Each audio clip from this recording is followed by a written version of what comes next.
we're back with another episode of the Hidden Threads podcast, and there's Juice. Say hi, everyone. Hi, everyone. Hey, where's your hat, Juice? I took it. It's right here. Don't worry. Don't worry. It's never far. Never far. Never. All right? You guys make some comments on his hat when you get a chance. I like it. I think Only good comments because these are good hats. You don't have your Marine pin on there. Nope. You only have one? No, I have several. Do you? All right. This one just hasn't been blessed yet. Hasn't been blessed. Yes. How many hats do you have of those kind? Of these? Yeah. 8. 8 of them? Yeah. How many of them are your original dad hat? Like, None. None of them? None of them are original. None of them? None of them were dad's. But I do have a lot of dad's hats. None of them are none that he wore? Yeah, I got about 12 of them that he wore, but not like this. Okay. They're all Marine Corps hats. Oh, okay, cool. All right. So today we got a weird one to talk about. We're weird people. Well, I am. I don't know if you are, but I know I am. Crime scene recreation.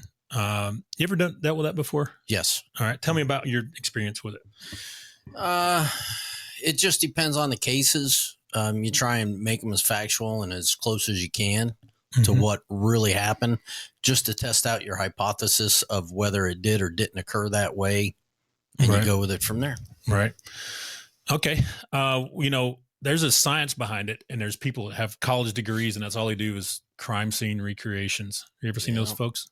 A bunch of weirdos. Yeah. Anyway, we're not crime scene recreation specialists. Not even close. We're just using common sense and crime scenes we've seen. So correct. Now I have been through the homicide courses. You've been through some of those, right? Yeah. Okay. Where we talk about the state of the body, the area around it, and all those things to try to figure out time of death, what happened, right, how to preserve crime scenes. So we're pretty familiar with it. And just based off common sense, we can look at something and say, that does not work with what somebody is alleging. You ever dealt with those before? Oh, yeah. All right. We're going to talk about one we got going on today. We're not going to get into names. No. We'll talk about it a little bit. Let's look into the legalities of it a little bit. There are some names for this in the science. So you got 3 types of staging of a crime. Okay.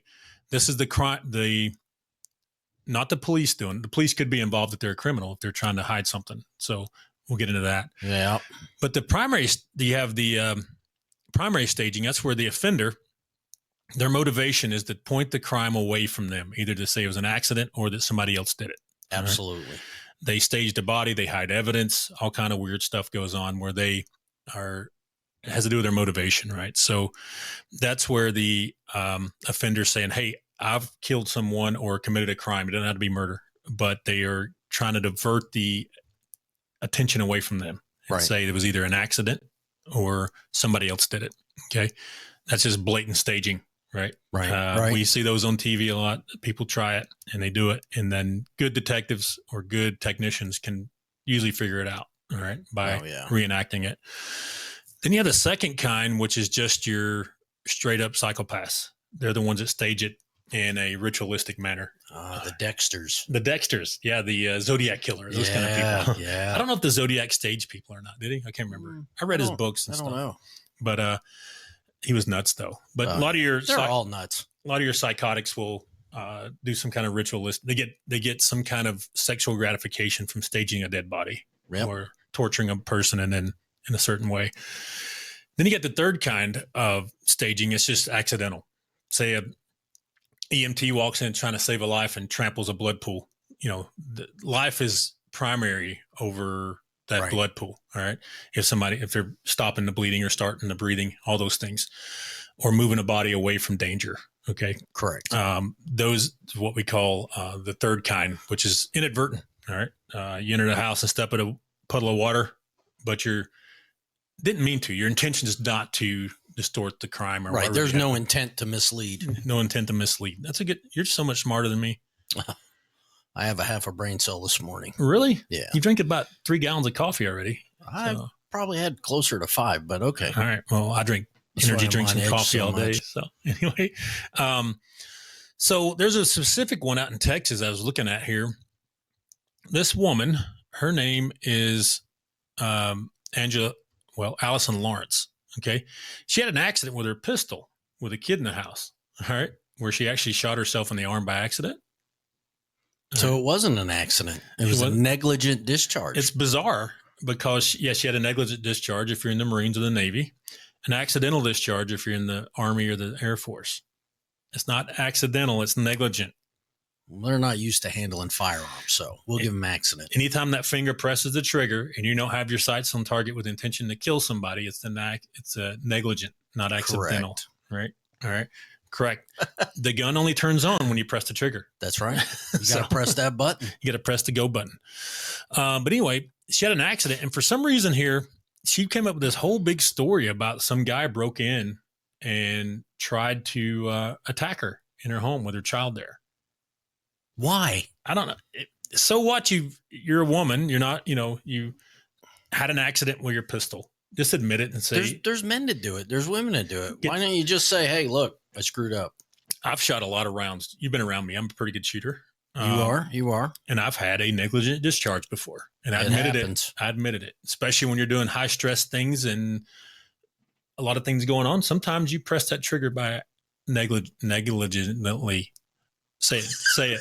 Say negligently. By accident.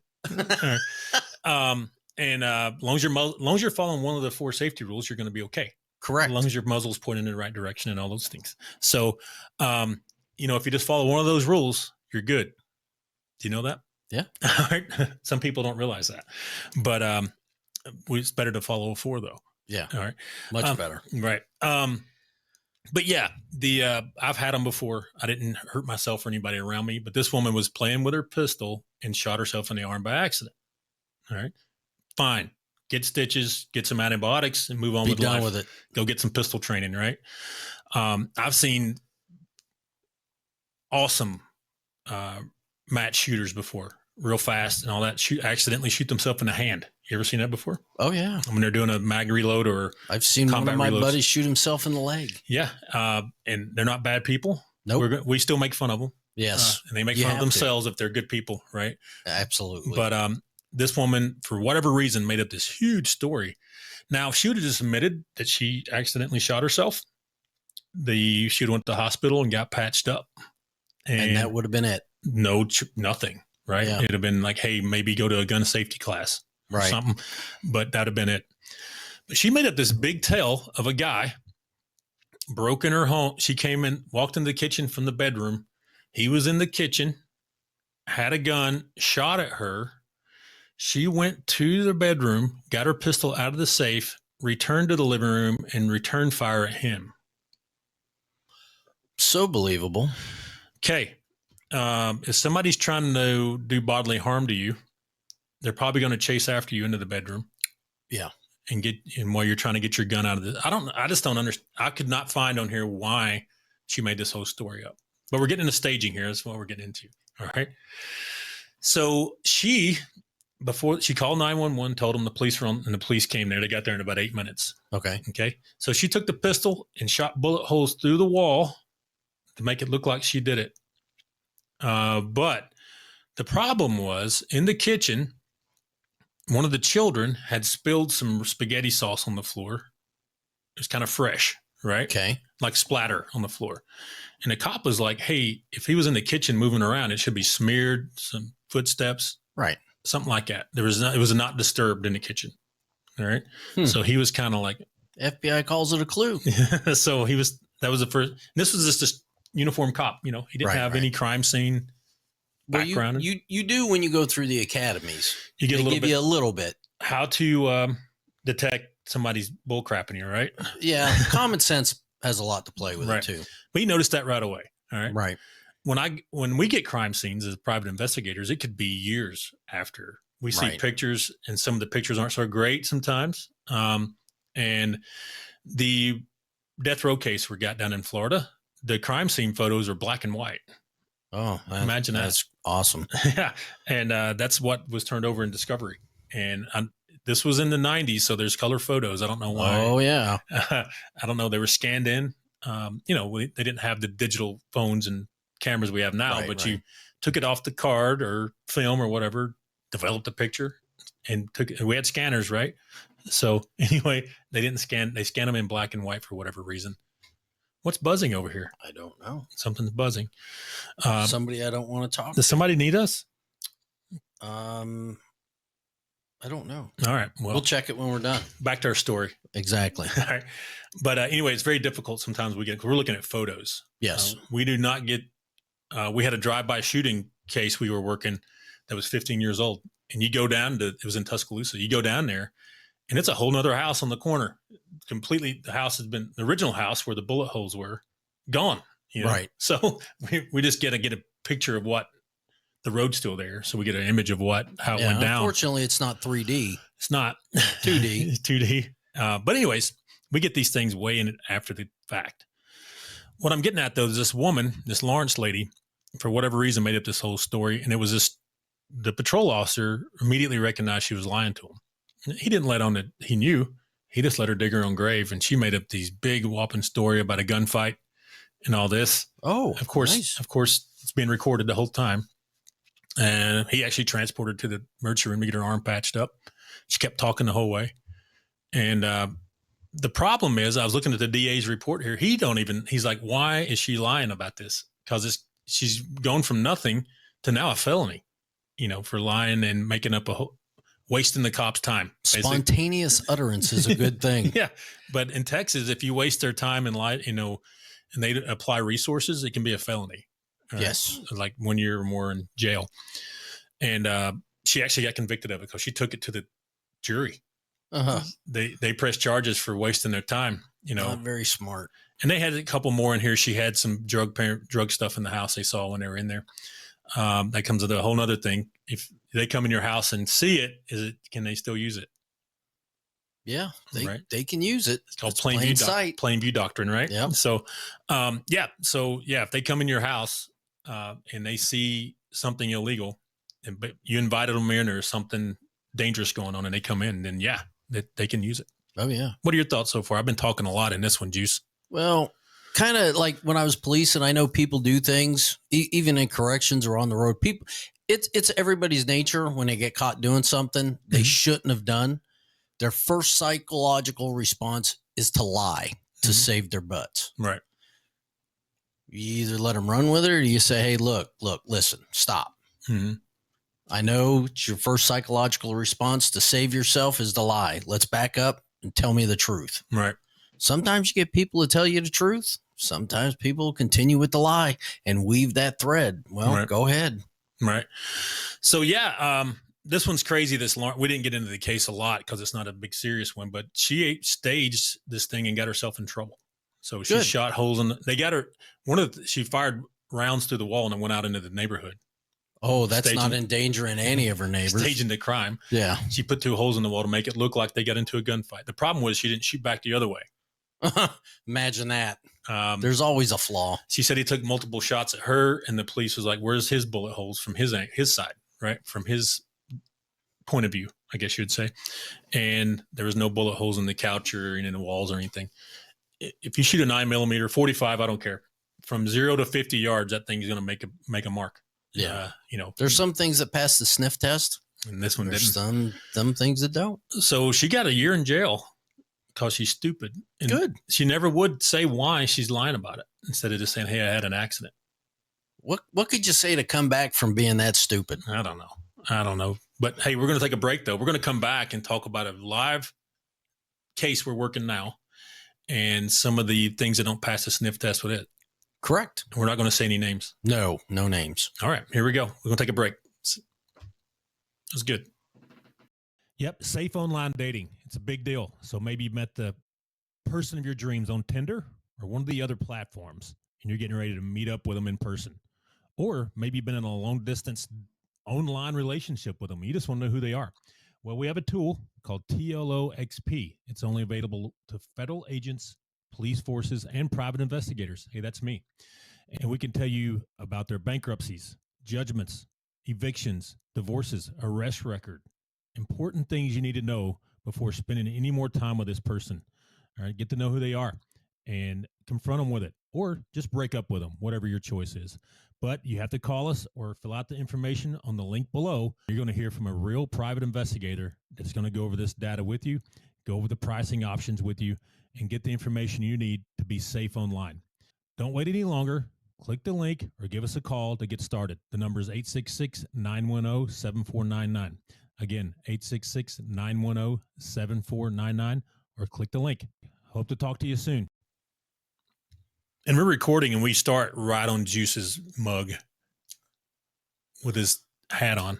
I'm telling you, I have a face for radio. Face for radio. Well, luckily you're doing a podcast, but we do stream on YouTube as well. So my dad liked me. You're screwed, did he? Yeah. So one time, Juice's dad passed here a while back, and he put a picture of him when Juice was a little baby, and his dad holding him. And everybody's like, oh, sorry for your dad's passing, blah, blah, all this stuff. And everybody's sad your dad passed, right? Yeah, he's my hero. What did I say?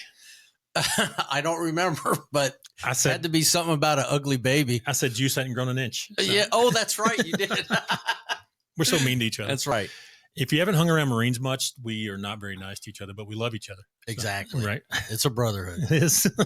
Very mean to each other. Yes. But we're back here talking about crime scene recreation. The whole point of this talk in the first part was we are working one where we're getting ready to recreate a crime. All right. We're going to be careful here not to discuss who it is, where. We'll talk about where a little bit because there's been plenty of murders out there.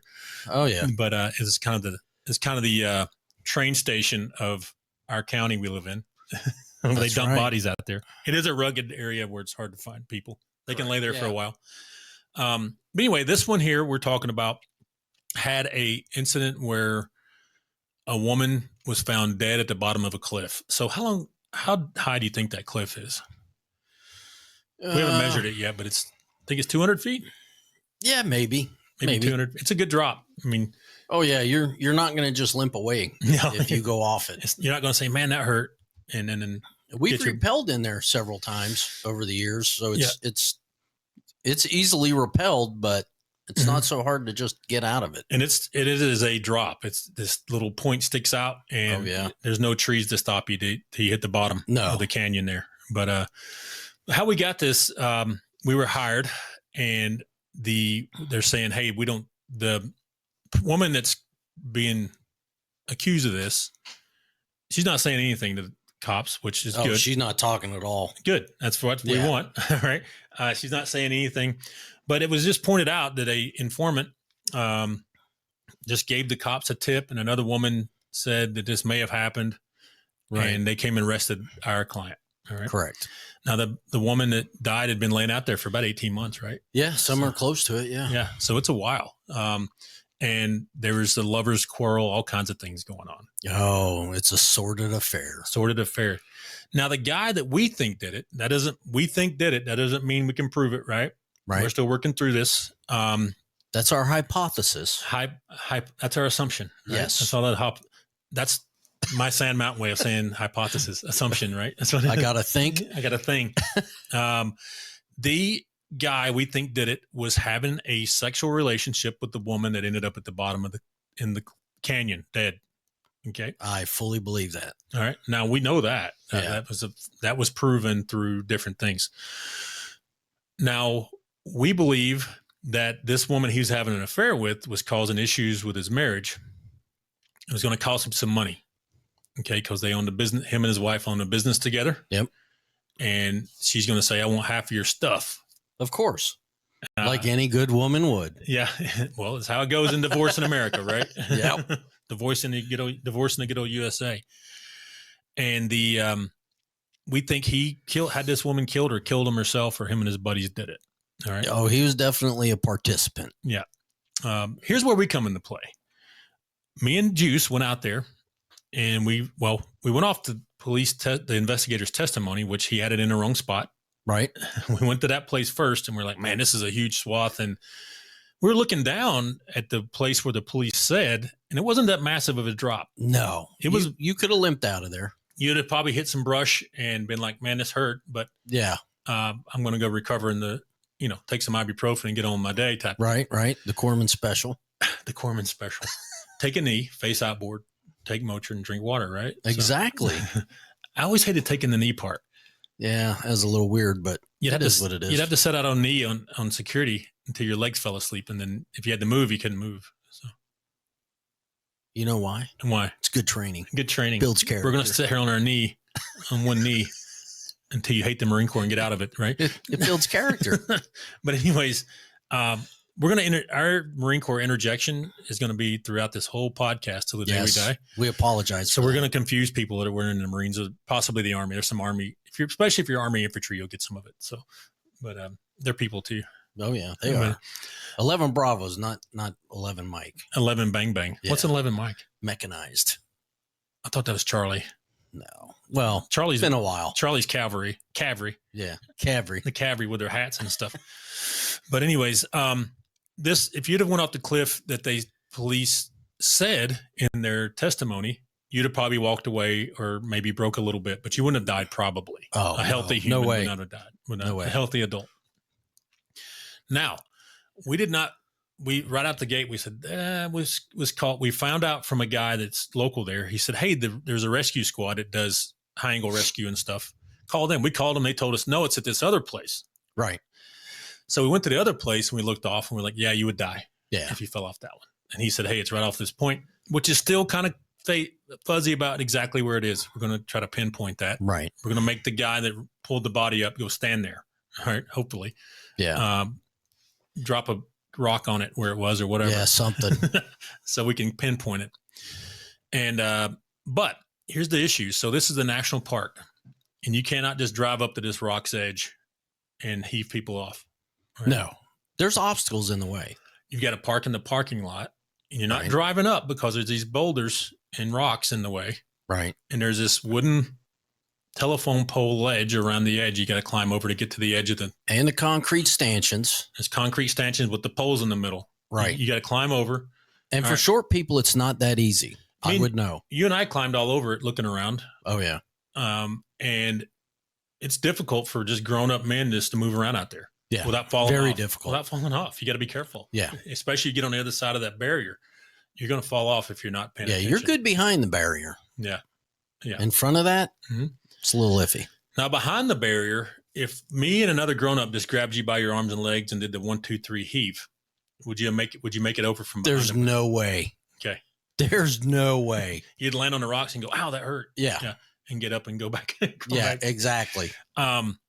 Now, if we took you out to the edge and did it, yes, we could chuck you out there. Oh, yeah. All right. If you're incapacitated, if you were fighting us the whole time, what do you think? No. Even incapacitated, it's still going to be a job to get somebody over those barricades, that's railing that they have up. It's still going to be a chore. But if you're fighting, there's absolutely no way. Right. I'm not buying it. And they said they did it at night. All right. Now, this is a national park. The road that runs by parallels this area. I wouldn't say at night in the winter is just crowded with cars, but there's people that live there and they're driving around. There is. You'd have to put lights on it to see what you're doing. There's no lights. You'd have to shine your headlights or something to see what's going on. And nobody reported saying, hey, I saw some women heaving another chick off the cliff. No. There's a farm across the road. Yep. People moving right across the road. Going in and out of there. So this is a weird setup. So you got the road.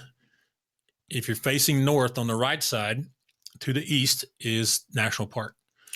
To the west is private property. There's correct. Hunting ground, farm, you name it. People driving up and down this road. But what they're alleging is our client, she is a middle-aged woman, not a huge lady. Nope. Somewhere around 5'4". Yeah. And her daughter, who's in her 30s, I believe now. Yeah. About the same size. She's a little heavier. She's a little bigger. Not quite, I would say, not as in shape. Right. Okay. Right. I'm trying to be nice. Yeah. Took another lady who was about 120 pounds. I think she was 5'5" or 5'6". Yeah. And forced pills on her throat to make her incapacitated. Allegedly. That's what they said. Drove her out to this place, took her out and heaved her over the side. All right.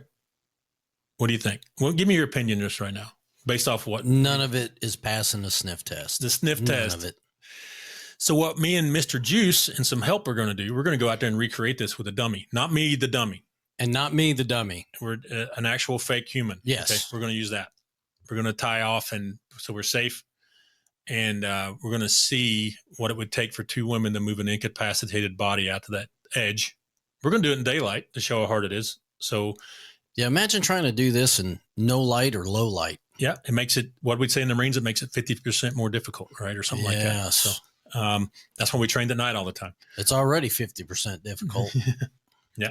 We train at night just to get used to it. And I don't think these two ladies trained at night. I don't think they trained anything. Right. Ever. Our client had horses and helped her husband with his business. Yeah. That was kind of her thing. But anyways, we're going to recreate this thing and see what happens. There's some other problems with this case too, just not this. How they got her there in the car, drove her around. I think this is the biggest part that doesn't pass that sniff test. Yep. The guy we think did it was protected by the police right away. I do. And I hate a dirty cop. We got somebody saying that this, should I say it? Cop? Yeah, you can call him what you want. I don't think he is, but whatever. This police officer did drugs with people while he was a sworn officer, at parties, those kind of things. So there's a lot of issues other than just the actual, what we call the death point. Yeah, we'll go with a lot of circumstantial evidence at this point. But our client's been in jail for about 2 years based off allegations. Yeah. All right. She has zero physical evidence tying her to this crime scene. None. None. And we're going to try to help her out here. But that's a recreation we're going to do. And we'll see if it helps her out and maybe hopefully helps find the right person that did this. But at least the most guilty person. Right. The most guilty. Yeah, the most guilty. Is that how we do it now? Most guilty? No, I'm trying to be nice about it, but I think he's the one. You think he's the one? I do. We're not calling out names yet. Maybe after this is over, we'll do one where we can call out names. Again, it's not what we know. It's what we can prove. It's what we can prove. Remember, we're taking assumptions, testing them, and seeing what's factual at the other end. So, but any other thoughts on this one, what we're going to be doing? It's just all skill and science. Right. Talk about staging, though. We think that the guy we think did it is pointing the finger at our client, and it's a complete lie. Now, he was on the stand at the initial hearing and pled the fifth on everything. About 40 questions. At least. Yeah. Was he having an affair with the victim? Plead the fifth. Did he ever beat his wife? Plead the fifth. Did he have anything to do with the crime? Plead the fifth. Yeah, I don't know how many times he said I plead the fifth. Right. All right, so we're going to have an update here on this one soon, hopefully on the recreation. We might get some... As soon as we get approval. Might get some videos going. Get out there and do it. And be back. But that's all we got for today. Tune in. We'll have some more episodes coming up soon. Thanks. Say bye, Juice. Bye, Juice. Oh, look at that.